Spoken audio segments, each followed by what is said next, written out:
Hola, mi nombre es Marco Antonio Merino y aquí empieza El Cliente, su programa empresarial del fin de semana. Tendremos un programa muy cargado en el marco del CADE 2025. Entrevistaremos a María Isabel León, Carlos Newhouse, Rolando Arellano, Fernando Aguiluz, Raúl Díaz Canseco, Mercedes Arauz, Inés Temple, Michael Ortiz, entre otros.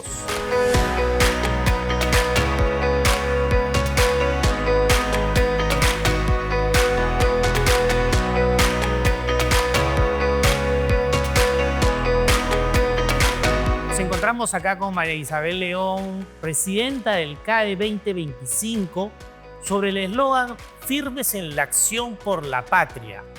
Este eslogan, Firmes en la acción. María Isabel, bienvenido al Cliente. Muchas Te gracias. agradezco muchísimo este espacio. Tú mencionabas el día de ayer que estamos sobrediagnosticados. Y cuando el eslogan dice Firmes en la acción es cómo llevamos todo lo que vamos a ver acá a un plan de acción. ¿Cómo ves? Claro, mira, en realidad es un llamado a la acción efectivamente de todos los sectores. Estamos en un proceso preelectoral, tenemos elecciones en abril y este es un evento preelectoral que lo que busca es llevar justamente propuestas claras que los candidatos y que desde el sector privado podamos articular con el Estado se puedan llevar adelante. Firmes en la acción, además, es un llamado a cumplir con la ley.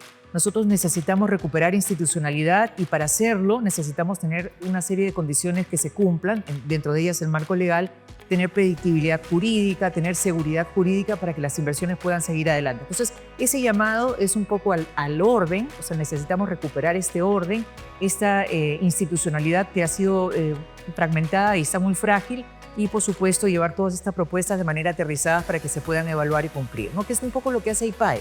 IPAE articula sector privado, hace propuestas y las presenta al sector público para que se generen políticas públicas. Eso es lo que hacemos. ¿Tú crees que el sector privado debe meterse más en la política o participar más en la acción para no dejar que tal vez más los peruanos sean los que nos gobiernen y no los mejores? Mira, yo rescato lo que dijo Cayetana Álvarez de Toledo, que es una libertaria extraordinaria, una intelectual y política extraordinaria, que la política es lo más importante. Si uno no se ocupa de la política destruye las democracias muchas veces y destruye la vida de los ciudadanos. Entonces yo sí creo que no importa que uno decida estar en el sector privado, uno tiene que seguir haciendo política. Y hacer política no solamente es elegir o proponerse para una elección, sino también articular con las personas que son elegidas, llegan a ser autoridades y que son las que regulan la vida de todos los ciudadanos. No podemos renunciar a hacer política siempre y a intervenir, por supuesto, en estas decisiones que tienen que ver y que impactan con la calidad de vida de todos los ciudadanos. Estoy convencida de que nosotros tenemos que entrar siempre en política. Somos políticos, hacemos política, pero tenemos que ser más visibles y más audibles en esta intención. Tú has sido expresidente con FIEP.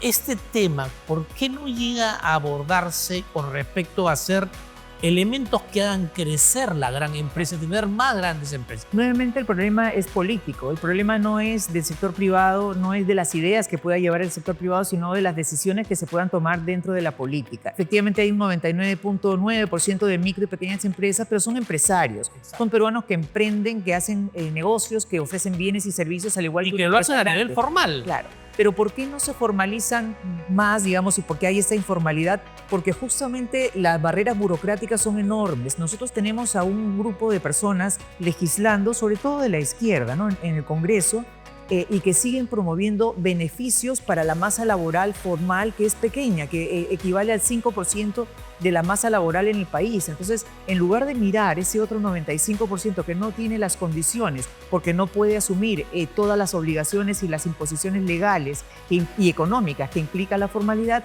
se siguen concentrando en ese 5% y no mirando el problema real que tenemos.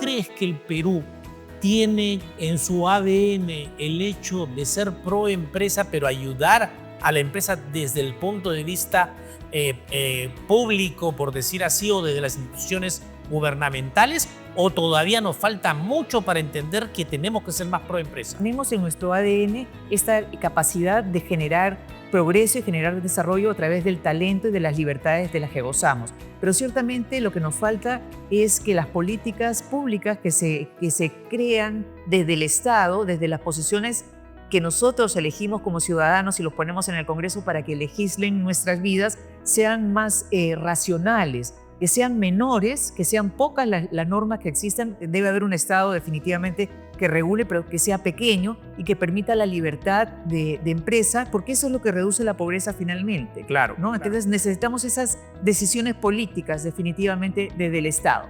Y nosotros elegimos. Por eso es que este foro está hecho para que los jóvenes, por ejemplo, tenemos un streaming abierto con jóvenes de universidades públicas y privadas, reciban todos los mensajes que se van a difundir, que se van a reflexionar en estos 3 días y ellos puedan decidir bien por quién tienen que votar para conducir nuestro país. ¿Cuál es tu expectativa de este CADE? ¿Qué deberíamos esperar al final? Yo espero que este llamado a la acción prenda en cada uno de los empresarios de manera individual, ¿no? O sea, este no es un CADE de lamentos, lo he dicho desde el principio, si no es un CADE de diagnósticos, es un CADE de tomar acción. Y si cada uno de nosotros nos llevamos dentro de nuestro día a día o la actividad que realizamos, este emprendimiento y esta misión de hacer algo para que nuestro país salga adelante y de adoptar cualquiera de las medidas que consideremos que son las idóneas para reducir la inseguridad, generar mayores puestos de trabajo, yo me sentiría muy complacido.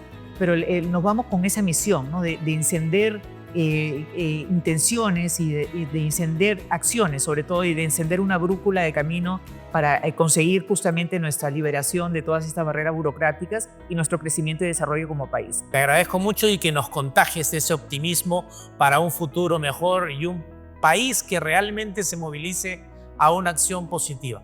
Muchas gracias, Marisabel. Te agradezco mucho. Este bolso fue elaborado por una de las empresas creadas gracias a Impulsarred. Para su confección se reutilizaron uniformes en desuso de Refinería La Pampilla y estaciones de servicio Repsol. Impulsarred es un programa que nace de la mano de Repsol y en su primer año impulsó la creación de 52 negocios sostenibles en Ventanilla, Ancón, Santa Rosa, Ucayama y Chancay. Sigue a Impulsarred en sus redes sociales para conocer más.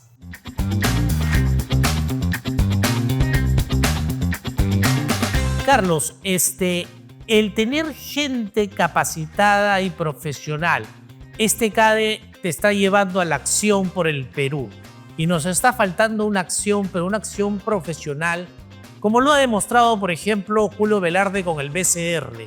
¿Cómo hacemos para que el Estado o el próximo gobierno pueda ver realmente gente más capaz? A mí me da mucha pena que a veces uno se siente como llanero solitario.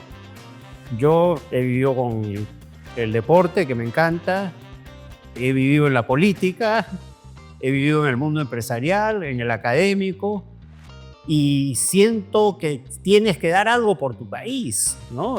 Ahora estoy metido en organizaciones sin fines de lucro, presido el PPC, la Asociación de Centros Comerciales, porque uno dice, si yo estudié, si yo he tenido éxito relativo, algunas cosas me salieron bien, una experiencia de fracasos también, eso hay que compartirlo. Y el doctor Bedoya, cuando teníamos reuniones políticas, decía, bueno, hay mucha gente que le quita el poto a la jeringa. Es buen dicho.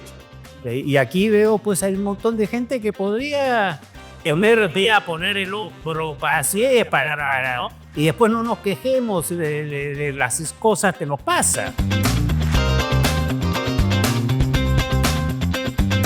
Yo el otro día estuve conversando con un amigo y decía, esto es como una analogía en que el Titanic está ahí, se va a hundir, pero los de primera clase, como no le entra el agua, siguen con el bailecito, el champán y la musiquita, pero se está metiendo el agua de abajo. Entonces, creen que los botes salvavidas van a alcanzar. Creen que los botes salvavidas van a alcanzar.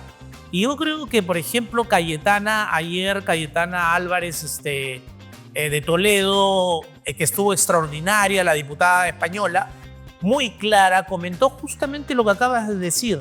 No podemos no entrar a mirar el tema político y simplemente dejar que los malos peruanos nos gobiernen. Me arreó cuando agarré la papa caliente de los panamericanos un montón me decía, pobrecito Carlos, oye, ten cuidado, búscate abogados. Oye, si a las cosas las puedes hacer bien y de manera correcta y eficiente, hazla. O sea, siempre hay buitres que están ahí frotándose las manos para ver cuándo te equivocabas, ¿no? Entonces, obviamente hay que asumir riesgos, pero hay que calcular bien los riesgos y rodearte de buena gente. Entonces, nosotros también fuimos seleccionando gente, saliendo de gente que era impresentable, que me encontré y que mejor fuera que adentro, ¿no? Se vencían sus contratos, chao.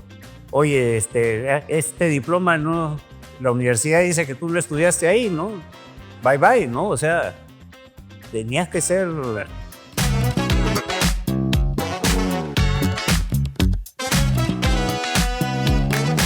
¿Qué está ocurriendo con respecto a estas famosas cuerdas paralelas que no son tan paralelas, en donde definitivamente somos un país súper resiliente y que salimos adelante a pesar de los gobiernos? Hemos tenido 9 presidentes, casi 9 años, y sin embargo tenemos una economía próspera, macroeconómica, un tipo de cambio controlado, una inflación. Pero fíjate, Pero eso no debería... Lucho Carranza dijo que cuando ellos terminaron el gobierno dejaron una hoja de ruta, ¿no? De las medidas que había que tomar, y que si se hubieran tomado esas medidas cuando el Perú crecía al doble o más de la región, Perú en este momento estaría con el mismo PBI per cápita de Chile, ¿no? Entonces, seguimos metiéndonos cada vez, seguimos polarizando el país. Lo que necesitamos es unirnos ante un objetivo.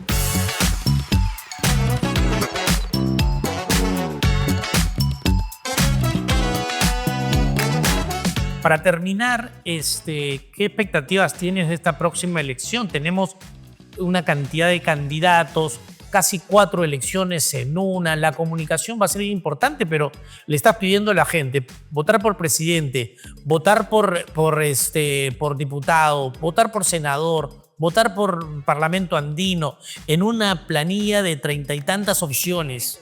Es peor que examen de ingreso a la universidad, ¿no?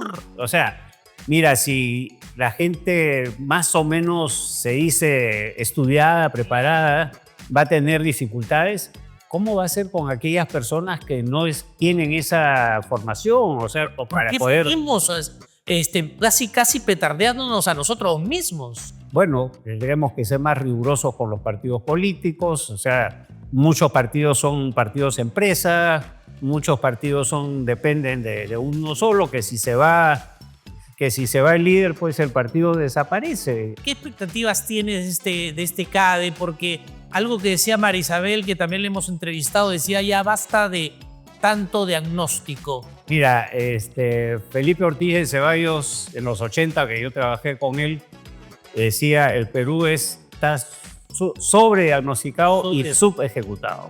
Exacto. ¿No? Aquí tenemos que entrar a la acción de frente. Te agradezco mucho, Carlos.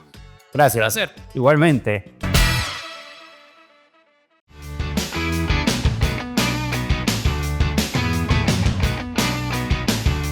Y siguiendo con el CADE Ejecutivo 2025, ahora me encuentro con mi amigo Rolando Arellano, de Arellano Consultores, que de alguna manera quisiera que nos dé sus impresiones de estos 2 días de CADE hasta el momento, que básicamente te impulsan y te llevan a la acción, pero de ahí a la realidad, ¿cuánto realmente podemos esperar de este CADE 2025? Bienvenido al cliente, como siempre, Rolando.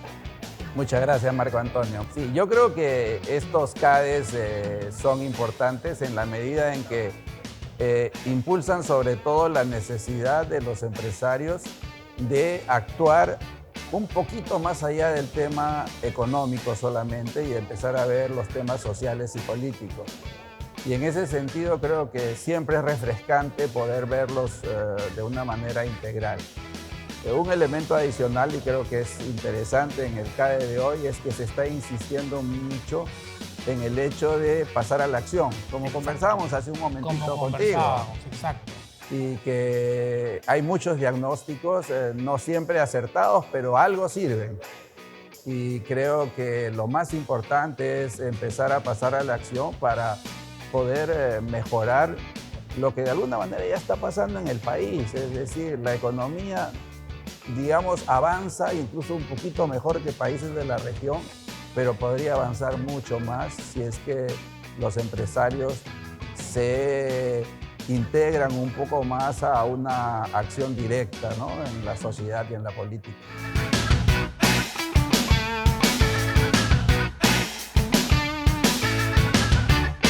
Nosotros que vivimos del mundo del marketing, Rolando, sabemos que la comunicación es muy importante y que muchas de las informaciones como que se queda en un estrato social y no cae o no baja en el total de la población. Se nos vienen unas elecciones y es bien importante tanto las redes sociales como los medios de comunicación que empiecen a vislumbrar data para que la gente analice y podamos tener una mejor elección. ¿Tú crees que eso también nos compete a nosotros como personas de marketing y de comunicación, que de alguna forma empecemos a transmitir realmente un análisis de por quién votar y cuáles son las características de cada candidato? Sí, sin duda, y sobre todo en el momento actual, porque nuestros estudios, tú sabes que nosotros no somos una empresa que hacemos trabajos políticos, partidarios, pero sí, como empresarios nos interesamos en el desarrollo de la sociedad. Y nuestros estudios en ese tema lo que muestran es que lo que hay básicamente en las elecciones, no las de ahora, sino de hace un tiempo, no solo desinformación en la población, sino desinterés en informarse. Exacto. Y yo creo que ahí los comunicadores tienen una labor fundamental, porque si queremos una democracia que funcione, tenemos que tener ciudadanos informados, que voten conscientemente. Y eso sí es más difícil lograr si es que no intervienen pues los profesionales, ¿no? Exacto.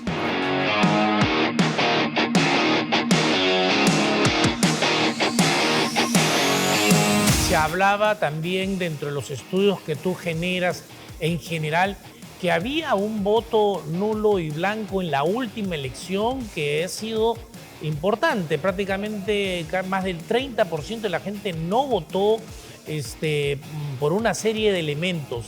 Ahora con una cantidad de lista, 4 elecciones, una sábana de electores y todo, es compleja esta votación. Tienes que votar por presidente, por diputados, por senadores, por parlamento andino y muchísimos temas. Se genera mucho más complejidad. Si para nosotros lo va a ser, imagínate, para la gente en general del pueblo que no está tan informada. ¿Cómo miras tú esta elección? Mira, nosotros lo que vemos es que hay 3 niveles de problemas en el caso de estas elecciones. Y problemas que son una oportunidad, sin duda, ¿no?, para resolver. El primero es que la gente no está interesada en votar y eso se ve en ese 30% que no vota. Es decir, 1 de cada 3 peruanos no va a votar. Incluso muchas veces, y eso lo hemos visto en nuestros trabajos, deciden si votar o no en función de qué le cuesta más, si la multa o el transporte. Exacto.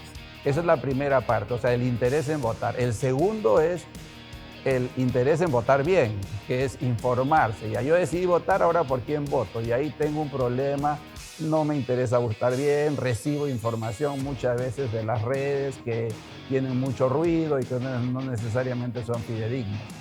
Y el tercer problema, y es el de sufragio, que se suma a los anteriores, que es cómo votar en una sábana donde voy a tener pues 10.000 candidatos en el caso de los del Congreso y 39 para presidente.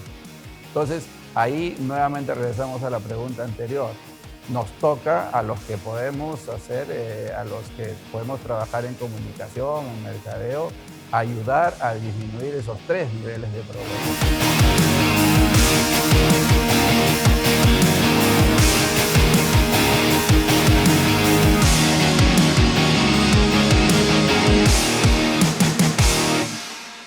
Con la nueva red móvil Movistar disfrutas de una mejor cobertura y más velocidad.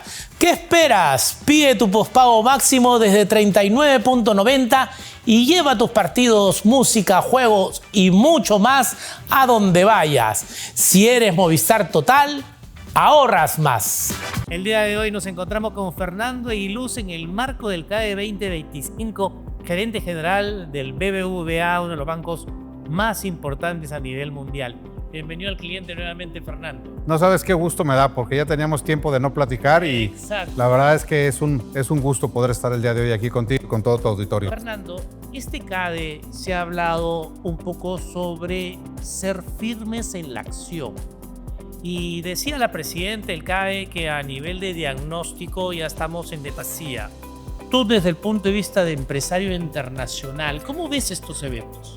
Yo diría que el CADE para mí es un espacio de reflexión, es un espacio de información y es un espacio de poder entender un poco la idiosincrasia y el pensamiento que tiene el empresariado y que tiene el sector de gobierno. A mí me gustó mucho la intervención de ayer de nuestro presidente, el presidente Gerí.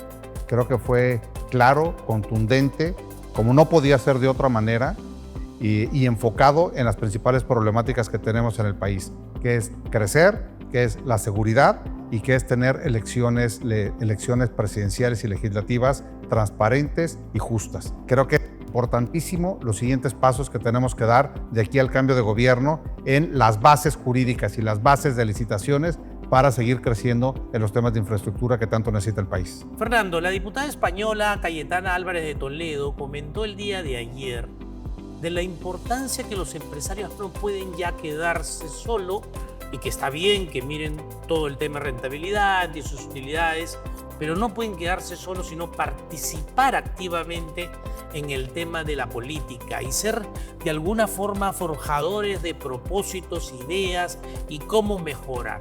En el sector bancario, hoy por hoy el sector bancario, por supuesto, dependiendo de las tasas de referencia y todo, tiene sus tasas de interés para pymes, para microempresas, un poco elevadas. ¿Tú cómo ves ese elemento de cómo impulsar desde el punto de vista de la banca mejores tasas de referencia? Es de que me encanta tu pregunta, porque yo llevo tiempo hablando de esto. Para mí, siendo un país de microempresarios, de pymes, donde más del 70% de las empresas son pymes, Exacto. no exista un apoyo gubernamental permanente para este sector. Y las pymes, al ser un motor de crecimiento, te ayuda a temas de empleabilidad, te ayuda a reducir la inseguridad, te ayuda a prosperar el país, te ayuda a generar temas de educación, de inclusión financiera. Es un círculo virtuoso súper potente el apoyar a las pymes. Y esto es muy sencillo. Pueden sacar subastas de apoyos, de garantías del 50, del 60, del 70%, trameadas, diferenciadas, diferentes sectores. Puedes irte apoyo específico a ciertos sector económico que necesitas impulsar. Entonces, para mí, ese sería uno de los temas de agenda. Yo lo hablé también, creo que el Ministerio de Economía y Finanzas, con algunos de los últimos ministros, le gustó, los puse en contacto con las autoridades mexicanas que ven este tema, porque estoy convencido que es la manera en que podemos impulsar, apoyar y crecer de manera sostenida ese sector. Qué bueno, porque creo que esos son los tipos de acciones que tenemos que empezar a poner sobre la mesa. Tú vienes de un país, de México, donde también ha habido problemas de inseguridad. ¿Qué hicieron ustedes de alguna forma o todavía siguen haciendo que pudiera de alguna manera nosotros hacer un benchmark y mejorar en ese rumbo de la seguridad? Fíjate que aquí en este tema de la seguridad yo lo veo al revés. Y lo hablé, un artículo que publiqué que fue muy controversial, Caldo de Rana se llamaba, creo que fue hace más de un año. Y yo lo que decía es, si no se actúa de manera inteligente, coordinada entre gobierno, sociedad, empresa, no lo vamos a lograr. ¿Y por qué lo digo esto? Porque México no se ha logrado. En México sigue creciendo la inseguridad, sigue siendo un tema. Hace unos días tuvimos el tremendo asesinato de un alcalde de una provincia, ¿no? Un hombre aguerrido, un hombre que tenía claro lo que quería transformar, y eso no lo podemos permitir. Y más ahora que vamos a entrar en época electoral o preelectoral, tenemos que tener mucho cuidado en que no vaya a haber violencia electoral. Y hay que tener un plan claro, concreto y totalmente coordinado con sociedad, con empresariado y obviamente comandado por el gobierno. Ahora, felicitaciones también por el primer puesto como CEO de las redes y de mayor influencia. Muchísimas gracias. La verdad es que a mí me da mucho gusto cada vez que me encuentro a alguien y me lo menciona, yo les doy las gracias. porque se toman la molestia de leer, se toman la molestia de a veces darle algún like, y eso es lo que inspira y lo que motiva para seguir adelante. Y respecto al otro tema, me encantaría ir a tu estudio para que podamos hablar de inteligencia artificial. Eso. Ahí está el futuro. Hoy, más de 7,500 colaboradores de BBVA Perú ya ocupan inteligencia artificial y no estamos perdiendo empleos, al contrario, estamos haciendo la vida más sencilla, más productiva y mucho mejor para nuestros clientes. Te comprometo a esa entrevista para poder desmenuzar muchas de las cosas y que creo que sería muy útil para la gente mirar efectivamente el mensaje que acabas de decir. La inteligencia artificial no te genera empleo, te tienes que subir a ella para poder potenciar las capacidades. Así es. Muchísimas gracias. Gracias, Fernando. Gracias, Un placer. Marco.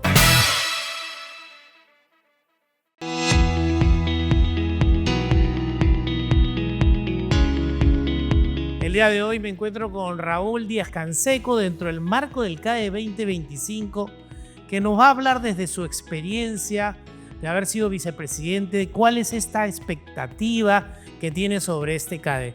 Bienvenido nuevamente al Cliente, para mí es un placer entrevistarte. Primero, felicitaciones por todo lo que hace, pues excelente programa que tiene. Y debo decirle de que estoy sorprendido positivamente porque hace mucho tiempo que yo no veía a un presidente de nivel en un CADE.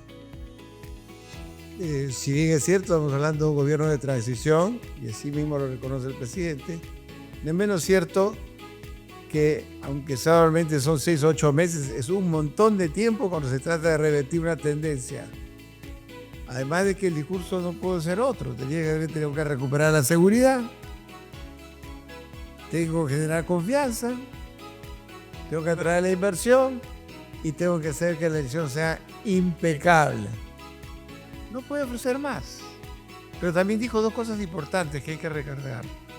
No voy a preocuparme de obras que hay que iniciar ahora, sino determinar las positivas que se han iniciado, digamos. Y voy a trabajar mucho con las regiones. Aquí habría que aprovechar el programa para mandar un mensaje. El problema del Perú hoy no es de presupuesto, sino de gestión. Y entonces el Ministerio de Economía, además que tiene una buena ministra, que tiene mucha experiencia, hay que sembrar en cada región gente de muy alto nivel, profesional, de manejo de finanzas y de gestión en cada una de las regiones donde haya presupuesto para ayudar a la región, porque el gran problema de la descentralización del Perú que se hizo un proceso sin preparar nada y millones de dólares, por no decir otra cosa, ha ido a regiones por los cánones y todo eso, donde antes no manejaban nada más que miles y han hecho piscinas donde no hay agua y estadios donde no hay gente. Y eso hay que revertirlo. Y lo segundo es que hay una cosa muy importante que yo te voy comentando, ¿no? Que el presidente puede ganar la elección de abril sin ser candidato. Y la gente me mira como diciendo, ¿cómo puede ganar si no es candidato? Sí, porque si él de acá a abril recupera la confianza, la esperanza, la credibilidad, la seguridad, el pueblo de Perú va a votar con la inteligencia, con la cabeza y no con el hígado. Y vamos a tener una elección bonita que el Perú es el que va a ganar. De modo que esa es la gran responsabilidad de este gobierno, de este gabinete y de todos nosotros de estar vigilantes y apoyar en lo que se pueda. Muy interesante, de verdad. Yo no lo había visto de esa óptica, pero tienes toda la razón del mundo. Realmente la plataforma y la tranquilidad que puede dejar este presidente nos puede llevar a una mejor elección. Ahora, Raúl, la educación es uno de los pilares de este CADE. La educación y la importancia en la educación. No estamos en las mejores notas en las pruebas PISA. Tenemos un problema todavía grave en la educación, también como en la salud y en otros elementos como la seguridad que acabas de mencionar. Pero tú que estás muy vinculado y que has apostado mucho en la educación y sigues apostando mucho en la educación, ¿qué hay que hacer para levantar los niveles de educación? No solamente en Lima, sino descentralizadamente. Si quiere derrotar la pobreza, la única manera es con una buena educación. Y el presidente, tengo entendido por lo que estuve hablando con el ministro de Educación, va a pedir facultades y creo que en estos 6 meses sí se puede hacer muchas cosas para comenzar a enriquecer los programas escolares, llevarlos más a la gestión, destrabar todo el tema universitario. Mucha gente no sabe que el Perú es el único país del mundo que un joven no puede hacer la carrera en menos de 5 años porque te obligan al tiempo. Cuando estamos viendo que en Europa están reduciendo de 4 a 2, 3 años y medio. Creo que tiene una gran oportunidad de destrabar y de seguir capacitando a los maestros, que son los grandes actores del desarrollo. Y convocar a las compañías de alta tecnología para que en estos meses todo lo que es fibra óptica, todo lo que es tecnología, la avancen al máximo, destrabar la burocracia, porque ahí donde no llegue el maestro sí puede llegar la señal para tener una clase online adecuada, ¿no? Desde el punto de vista empresarial, darle facilidades a las telcos, generar una alianza con el sector público para poder realmente crecer en el tema de Internet. ¿Tú cómo lo ves? Efectivamente, lo que hay que hacer es convocar a las operadoras, que creo que son 4, 5, 6, ver dónde están las trabas de parte del Estado en las licencias, en las facilidades, porque a veces eso es eterno, y tratar en estos meses de viabilizar el país hacia una ruta correcta y comenzar a pensar que la educación debe ser política de Estado, no la cantidad de ministros de educación que hemos cambiado. Ahora está el ministro, es interesante porque ha sido brazo derecho del ministro anterior y es muy bueno. Y ahora que hablaba con él le decía, no ministro, 6 meses es un montón cuando uno quiere hacer las cosas. Hay que trabajar unidos, ese triángulo virtuoso que es el Estado, la academia y la empresa privada. ¿Cómo ves las elecciones en Perú? Yo soy un optimista. Yo creo que el fracaso de las izquierdas, de ese totalitarismo equivocado, de esa corrupción de la izquierda, va a ser mucho meditante al Perú. Pero vuelvo a insistir, si tú me preguntas qué va a pasar en abril, yo te digo, depende de lo que haga el presidente Gerí. Pero no hay que tirarle todo el problema a él. Creemos que todos estamos en el mismo bote, porque también te tengo que decir que si el Perú sale bien parado en esas elecciones, al Perú no lo para nadie. Tenemos pesca, tenemos minería, tenemos agroindustria, y si hagamos choque equilibrado, que hay que decir al presidente que termine ya. Además, no le cuesta al Estado nada, porque están esperando empresas europeas la concesión, y eso va a duplicar la llegada de turistas al Cusco. Pero hay que ir resolviendo. El problema de hoy, insisto, es un tema de gestión. De acuerdo. Raúl, como siempre, un placer conversar contigo y bueno, nos has llenado de optimismo y esperemos que este CADE 2025 realmente sientes las bases para hacer una acción concreta de mejora. Te agradezco muchísimo. Hay que interpretar el CADE como ese lugar de encuentro de los que más quieren al Perú. Muchas gracias, ¿ah? Muchas gracias.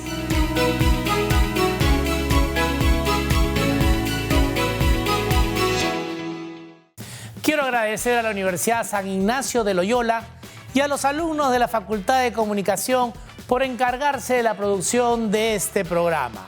Si tú quieres ser un comunicador 360 y formar parte de esta experiencia, estudia en USIL.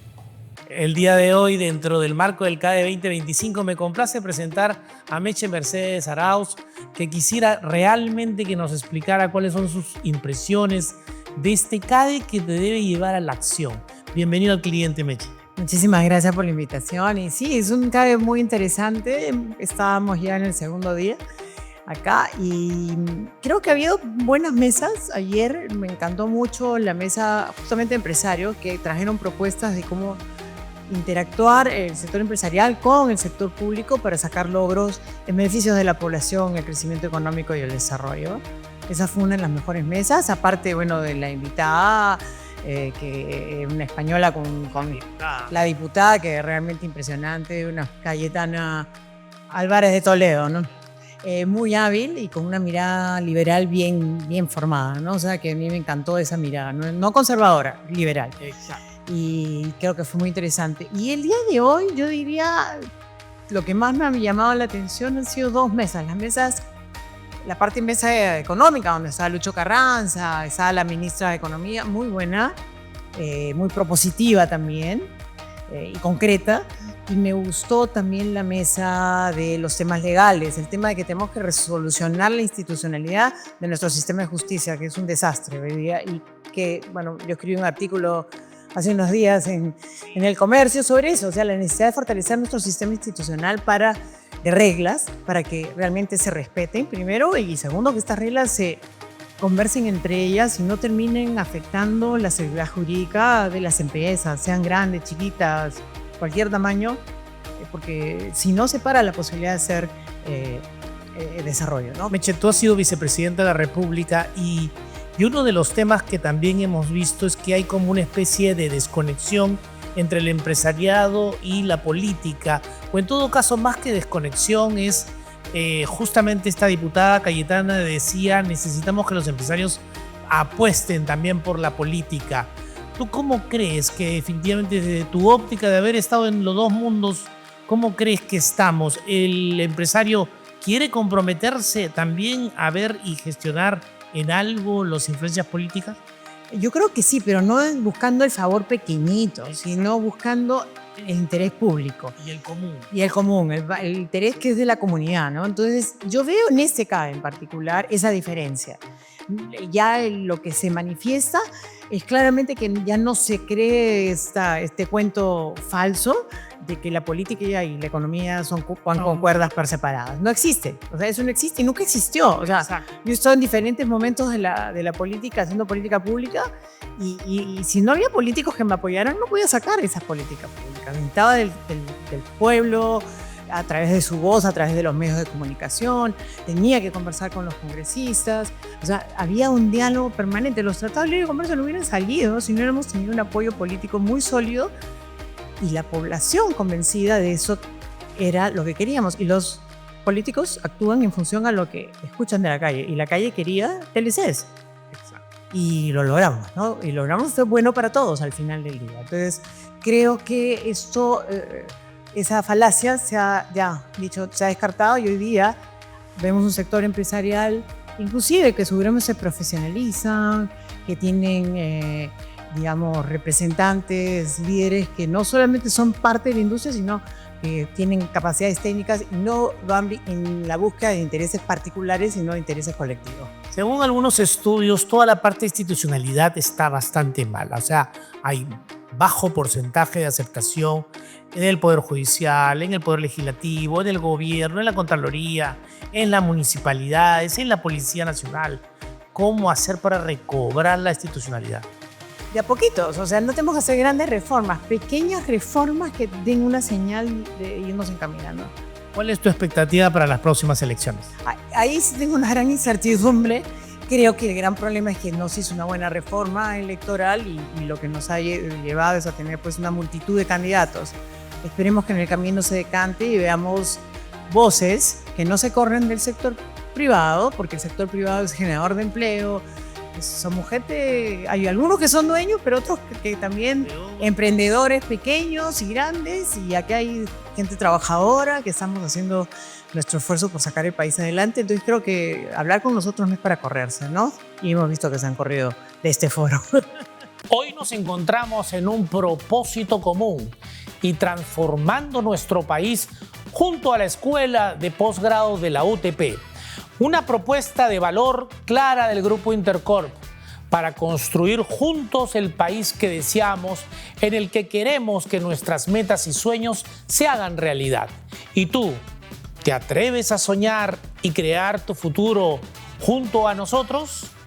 Siguiendo con el marco del CADE 2025, me encuentro con Inés Temple, que creo que nos hablará mucho con respecto a todo lo que es la parte de recursos humanos, los talentos que hay en el Perú y cuáles son esas capacidades que nos puede llevar a ser un mejor país. Bienvenido al Cliente, Inés. Muchas gracias por la invitación, un gusto encontrarme contigo por acá. A ver, dos reflexiones básicas. La primera, creo que las empresas peruanas, en general las empresas en el mundo, tenemos el enorme reto de recordar en todo momento que la clave para el éxito empresarial empieza en casa.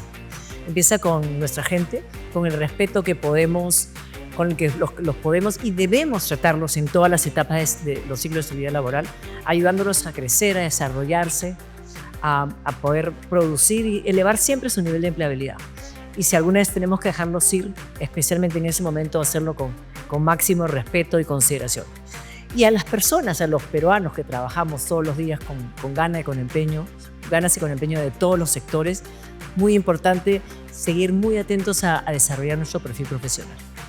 Es nuestro, no es la empresa la que lo tiene que desarrollar, somos nosotros. Invertir no es cuestión de dinero, es cuestión de tiempo, porque hay muchas cosas gratuitas en internet, como tú sabes. Es tener claro hacia dónde vamos y cuál es la brecha a cerrar entre dónde estoy yo hoy y a dónde quiero llegar en mi desarrollo de mi perfil profesional, y tener muy presente el cuidado de mi reputación. Pero ojo, la reputación es una imagen, es el resultado de la integridad y del carácter con el cual uno maneja su carrera y su vida. El día de ayer hablaba un empresario argentino de que se había quedado también bastante gratamente sorprendido del talento peruano y que definitivamente teníamos que creérnosla de que tenemos muy buenos profesionales en el Perú. ¿Cómo llevar esto a la política? Que de alguna manera el sector privado tiene muy buen talento, pero ¿cómo impulsar ese talento que de alguna manera vaya al sector público? ¿Tú crees que ahí tenemos un problema o una estrategia a analizar? A ver, mira, a los que hemos tenido el gusto o el privilegio de vivir fuera en algunos momentos de nuestra vida, somos testigos de que los peruanos afuera somos súper reconocidos. A todos los niveles, ¿eh? Trabajadores, profesionales, gerencias, técnicos, como personas trabajadoras, confiables, dedicadas, serias, ¿sí? Que no sacan la vuelta. Y ese valor del peruano de a pie, del peruano bien, del peruano, 96% de los peruanos somos correctos, me gustaría decir. Yo creo que eso tenemos que reforzarnos cada vez más para creernos. Con respecto justamente a lo que está ocurriendo hoy en el CADE, hay muy buen diagnóstico. Sabemos exactamente cuáles son los dolores. Esto, llevándolo a un paciente, es: yo ya tengo sus análisis, su radiografía, lo he escaneado por completo, ahora tengo que operar porque tiene algún tumor o tiene una metástasis. El problema es que no llegamos a la operación. ¿Qué hacer para que estos CADES no se conviertan en un evento de sociabilización, pero que no decante en acción? Yo creo que una de las cosas que como país nos falta para tener más claro el norte es justamente una visión común de país. ¿A dónde queremos los peruanos llegar? ¿Quiénes queremos ser? ¿Hasta dónde queremos llegar? Con ese norte, con esa visión, los empresarios estamos acostumbrados a trabajar con un norte, con metas, con visiones. Con KPIs. Así es. Los peruanos necesitamos tener claros quiénes queremos ser y luego medir a las promesas de los políticos o a medir a los funcionarios públicos contra esos KPIs, contra esa visión. O sea, Perú es un monstruo en tantas actividades, ¿sí? Pero nosotros tenemos, porque ellos tienen claro hacia dónde van. Ahora nos falta como país decir hasta dónde vamos a llegar. Y eso es algo de lo que ojalá salga súper claro de este CADE. Muchísimas gracias, Inés. Siempre, como usted lo ha dicho, es un placer entrevistarte y te felicito por todo lo que sigues haciendo y aportando a este país. Muchas gracias. Tengo el honor de presentar a Michael Ortiz, gerente general de la Unidad de Negocios del Sur de Perú y Chile de Industria San Miguel, que estuvo ya en nuestros estudios, donde nos va a hablar sobre sus impresiones con respecto a estos 2 días del CADE. Michael, bienvenido al cliente nuevamente. Muchísimas gracias, Marco Antonio, por la oportunidad de compartir un espacio distinto donde creo que se está reforzando, por lo menos en el CADE, el compromiso del sector empresarial para el desarrollo del país. ¿Cómo tú miras, ya me imagino que has venido a otros CADEs, pero tú cómo miras este tema del CADE, que independientemente de ser una reunión de ejecutivos, ¿cómo eso crees que puede decantar en un plan de acción de verdad desde tu punto de vista de empresario, o es más una reunión donde los amigos se encuentran? Mira, yo creo que es un espacio para reflexionar en principio, y la segunda parte que nos toca ahora es colocar cierta línea de trabajo y trabajar en mesas ya de negocio y de trabajo apuntando a los objetivos del país. Hoy día, el primer llamado es a la unidad. Lo primero que tenemos que hacer es, desde el sector empresarial, unirnos para trabajar en 3 o 4 líneas de acción. La economía a nivel macro ha ido creciendo, se ha mantenido y ha ido creciendo, fundamentalmente seguramente por Julio Velarde, con el tema del BCR a nivel de control inflacionario y toda la parte de tipo de cambio. Pero la parte política institucional, acabamos de tener un nuevo presidente de transición.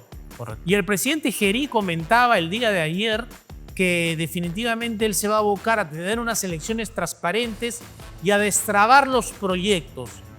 ¿Qué tan importante es para el sector empresarial la elección bien pensada? A ver, creo que tenemos como peruanos el próximo año, como lo mencionas, la oportunidad de elegir bien. Y ahí vital el por poder comunicar adecuadamente las propuestas y poder transmitir las propuestas y escuchar con cuidado y elegir con mucho cuidado. Tenemos que del sector empresarial cumplir con una responsabilidad clara y transparente, es generar confianza y comunicar más lo que se puede hacer por un país mejor.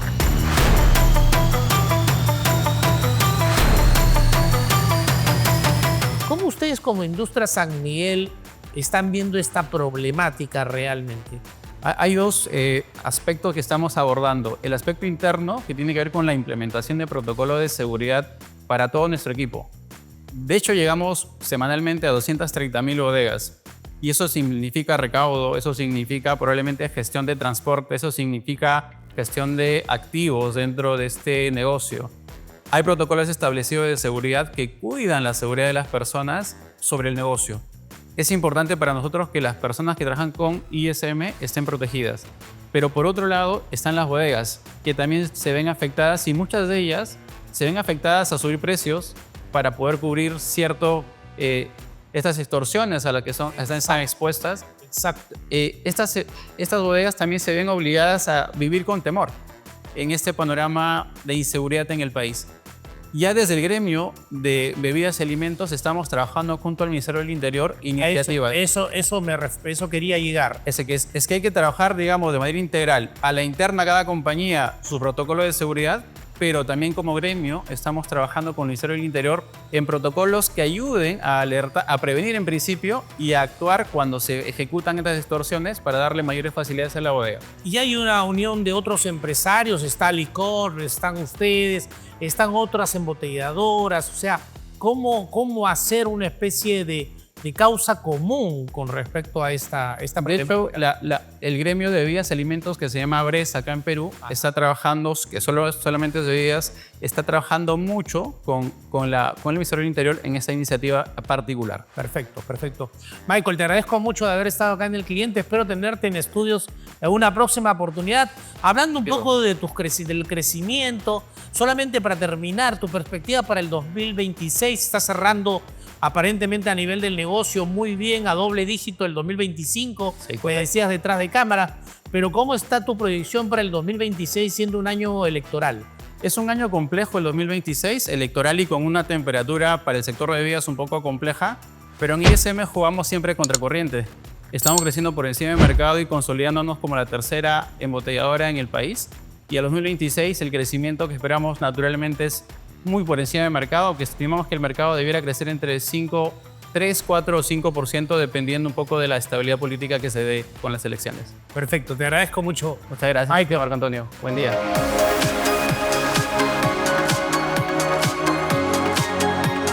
Se nos acabó el tiempo. Realmente este programa especial del CADE ha sido interesante porque hemos analizado muchos factores, pero igual se nos quedó corto.